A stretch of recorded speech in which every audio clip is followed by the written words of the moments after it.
Kidney রোগের 5টি লক্ষণ নিয়ে আমি আলোচনা করব। আপনি কিভাবে বুঝবেন যে আপনার কিডনিতে সমস্যা হচ্ছে?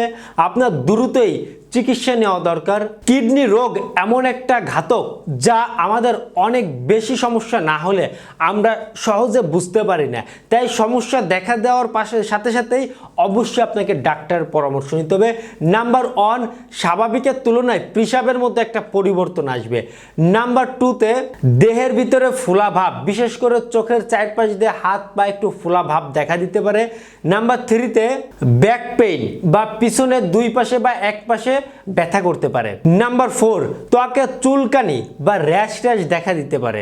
নাম্বার 5, ক্লান্তি বা শ্বাসকষ্ট হতে পারে।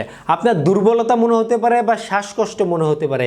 এ সকল সমস্যা শরীরের অন্যান্য সমস্যার কারণেও হয়ে থাকে। বিশেষ করে কিডনি জনিত সমস্যার জন্য এই সমস্যাগুলো দেখা দিতে পারে। ধন্যবাদ সবাইকে।